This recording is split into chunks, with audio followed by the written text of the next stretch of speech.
It's Divas That Care Radio. Stories, strategies, and ideas to inspire positive change. Welcome to Divas That Care, a network of women committed to making our world a better place for everyone. This is a global movement for women, by women, engaged in a collaborative effort to create a better world for future generations. To find out more about the movement, visit divasthatcare.com after the show. Right now, though, stay tuned for another jolt of inspiration. Hello, good morning to everyone, and welcome back to the Divas That Care. My name is Candace Gish.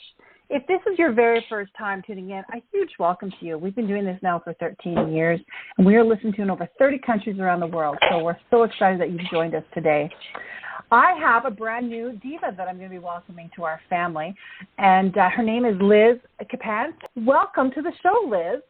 Oh, thank you, Candace. It's an honor to be here. Oh, my gosh. I am very excited to be chatting with you. I had the opportunity to briefly go through your website. I'm like, oh, my goodness, I really love what you're doing and really helping people out there. But before we dive into that, Liz, would you mind introducing yourself to our listeners? Yes, absolutely. So as Candace mentioned, I'm Liz Capance. I'm based here in New York City, and I run a global search consulting recruitment firm, and then I have also grown very organically a network that helps to support job seekers to help connect them, as well as businesses looking for referrals. So I have a sort of a unique model in the search and recruitment world. I love that, and I think it's really important, and probably even more so now that everything has kind of changed a lot. So tell us, what exactly is, a recruitment? Some of our listeners might think, I kind of understand that, but maybe share a little bit more about it. Sure. So it is my role working with organizations is to help them clarify the exact role that they're looking to hire, help define that. And then from there, we put a search plan in place, and we essentially go and headhunt and find those people that align with that role, putting in a timeline, clear deliverables, so that we have, usually it's about an 8 to 14 week turnaround, sometimes sooner than that. And a lot has changed. I really feel that the pandemic has accelerated some of the change that's happening in the workplace that we see. I believe we're going through some type of, I think the way hiring is conducted is sort of revolutionizing, and we're going through a lot of change. So it's an interesting time for me. I go into every day, Candace, with my quote is expect the unexpected, because things change so quickly. I bet. Business shifts, needs, and here in the U.S. market, we've seen sort of a big reset from when I look back even a year ago where we were today. There's a lot of cost cutting, a lot of layoffs. However, there's still pockets and many clients struggling to find talent, right? So it's a sort of a hard market to assess. Can I ask you, why do people do this? Why do companies headhunt? Yes, that's a really great question. There's a gap in the workflow. Maybe somebody has left a position the past couple of years due to the remote work environment. In many cases, roles have been either consolidated or expanded. So there's a lot of that going on. And when we first engage with a company, we will help them clarify what that is. First off, see if there's somebody internally that maybe they could upskill and move into this role before we even decide it's a role that we can move forward with. So I find it quite sense? fascinating, because it does.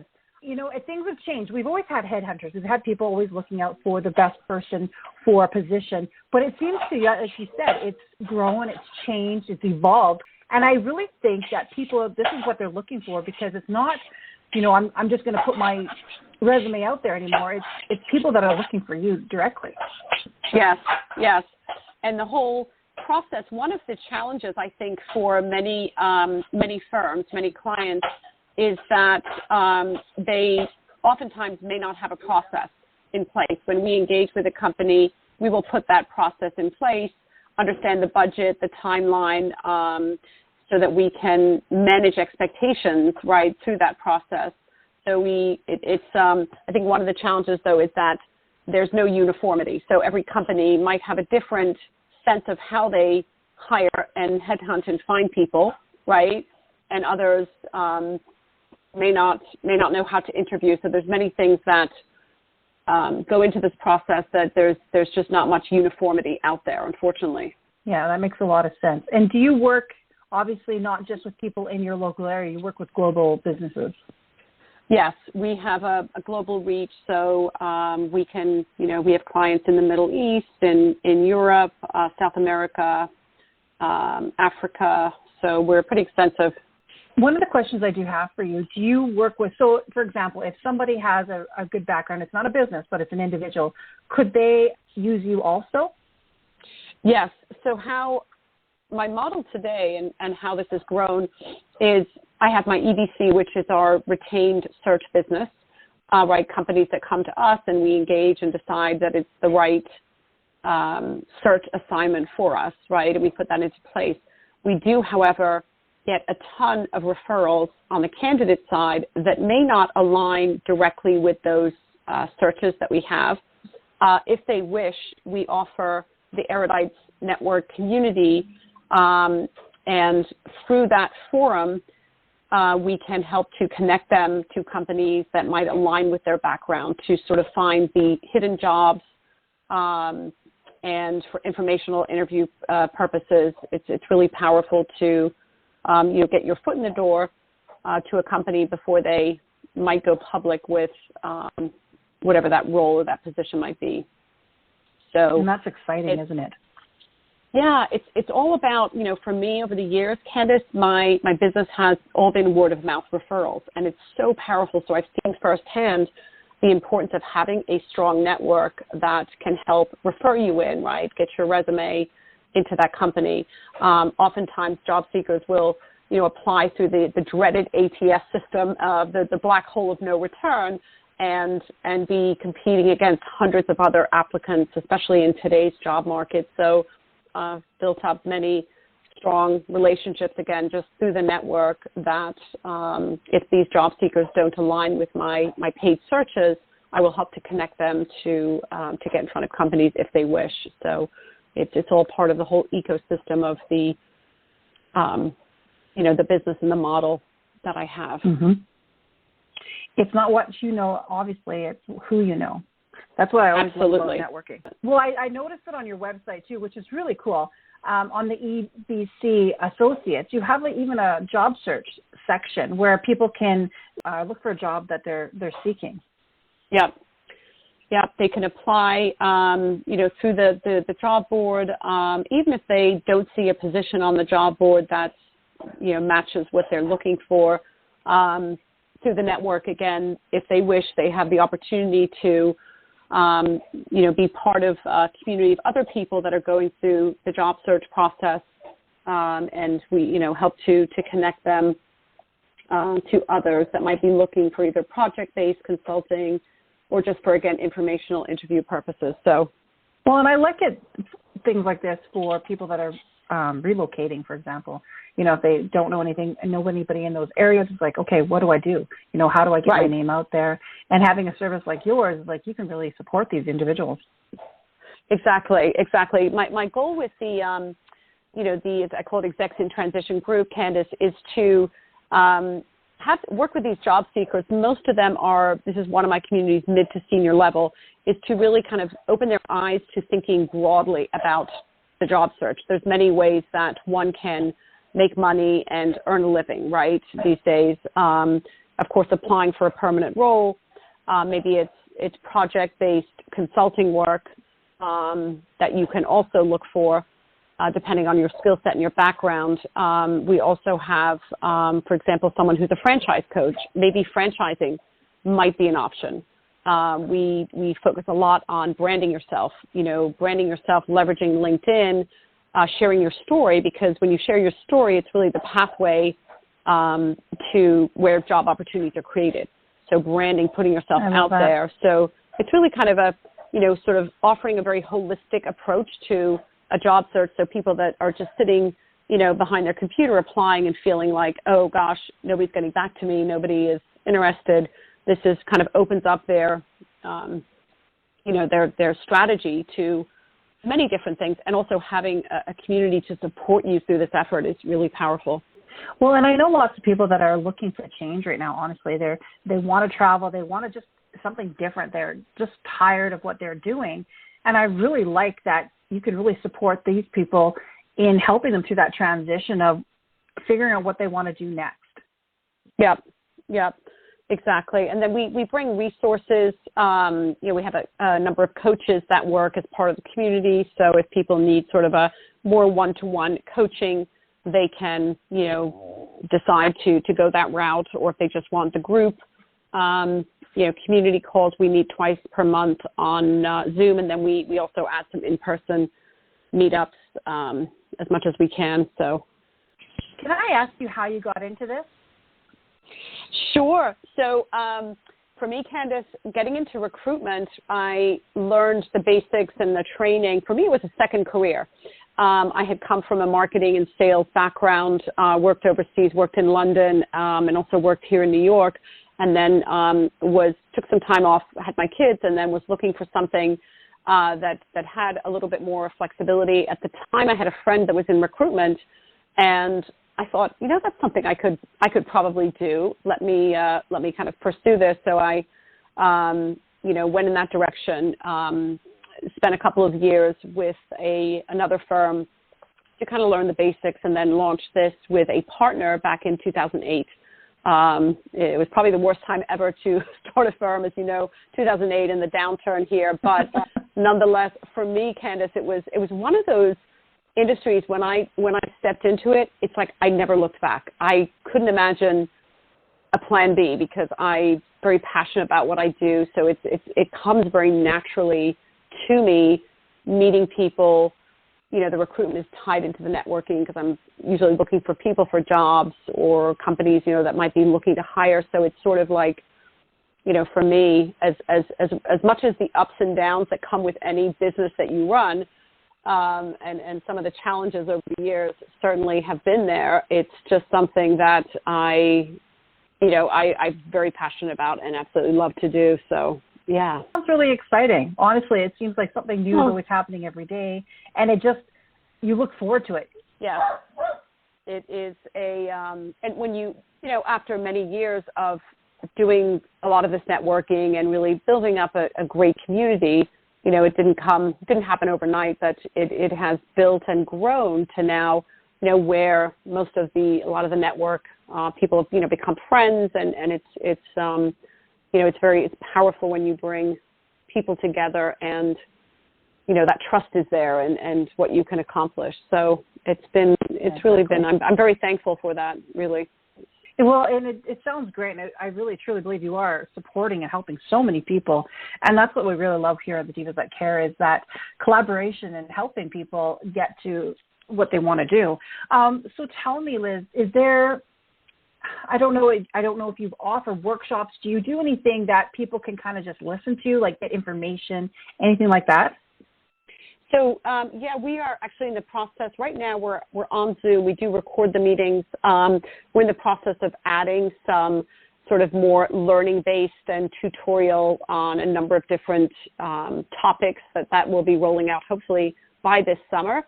Other than that, right now, as it stands today, we just have the Zoom meetings. I have 4 communities in the network, and 3 are actually happening this week. So, yeah, but we're going to be building out some more like curriculum and sort of training shortly.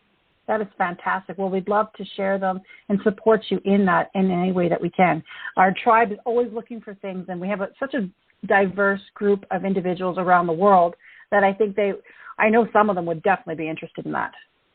Amazing. And I think at the core of everything I do, Candace, has always been just pay it forward, right? When you can, if I can't be a direct resource, well, maybe, let me introduce you to this person that might be able to help you. And it's over the years really just fueled my business and network, and just always how I'm going to work, and, very rewarding when you can make that great hire and that placement for a company, and also maybe, a business-to-business connection. But it's just really all about that, philosophy that, pay it forward. How can I help you? How can this person help you? And it's just been amazing to see. In New York, where I'm based, believe it or not, Candace, is a very small city. Now it's like, when I get referrals, I'm like, oh wait, we know the same 5 people, or your name gets out very quickly when you when you put as much time as over the years that I've put into this. So it's exciting. That is awesome.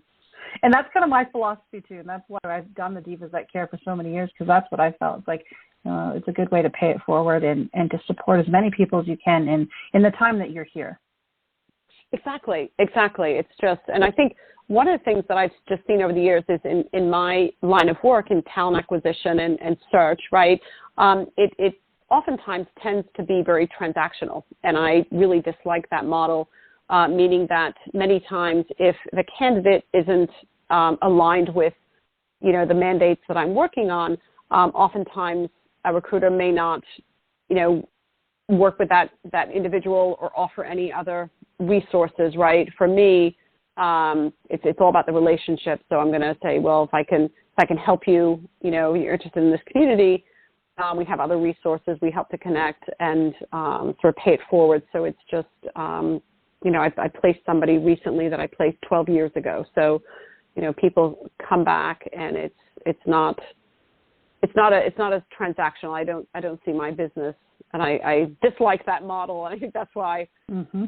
Me too. Over the years, it's just even if you don't align with this immediate search, I have a community. Would you be interested? Because I find that when people exit a corporate job, many times they haven't had time to maintain a network. Networking can be a time zap, right? It's something that when you're in a corporate role, you have a network internally, with that business, but you may not have one externally. And so when I've seen over the years when people leave that corporate position or they go into a layoff, they oftentimes don't know where to start or how to build a network or put themselves out there. They must look at me like I'm this mad woman hustling out there, kind of building my business. But for me, it's how I get paid. So that transition, leaving that corporate role, could sometimes be not an easy one for many reasons, right? So. No, and that makes a lot of sense to me. It really does. Liz, how can our listeners check you out? Like, what is your website? Sure. So the main search website is www.ebcassociates.net, N-E-T. And then the networking group, Erudites, is eruditesgroup.com. There's a link on each website that takes you to the other. So either one there would be great. Can they connect with you directly? They can direct, my direct email is my first name, ebcassociates.net. LinkedIn, of course, I'm on LinkedIn fairly regularly. My contact info is there. But I think the best way is through the website. We have a contact form, excuse me, and that comes right into my email. So that probably is the best way. Thank you so much. And Liz, honestly, when you get everything going, all your workshops and anything out there and the Zooms, we'd love to support you in that, and I'd love to share that with all of our tribe. We do have some different social media platforms that we have that we share that information on. So when you do get it, please send it to me so I can share it. Absolutely. I will definitely do so. Yeah. Thank you so much. Liz, last question I do have for you today is there any tips, any tools, things that you want to share with our listeners to maybe support them in their endeavors? Yes. Gosh, where to start, Candace? Let's see. What I think that, for a job seeker is really be laser focused on what it is that you're looking for. Sometimes candidates are too broad-based. So be really focused on, what you're looking for, be very clear, because the employer and the hiring manager, sometimes can't always connect the dots if you're too broad-based. So being laser focused as a job seeker and you may have been, in multiple roles and done many things over the course of your career. But at this point, to be very, very focused on what that is, and also what industry that might be, because when you find an industry that really speaks to your passion, right, it's going to be the right fit. It's not always the highest pay package, believe it or not, although money, of course, is important, but it's really more about, finding what you like to do, right, and focusing your job search around whatever that might be, health and wellness, financial services, whatever sort of interests you. I think from a business owner's perspective, through my business network, I'd say, the advice is when you join a network, and if you're a solopreneur just starting out, or you have a small team, just really, again, the power of having a good network really effectively acts as your sales team. And so investing in the right network and having the support and the resources that come from the network is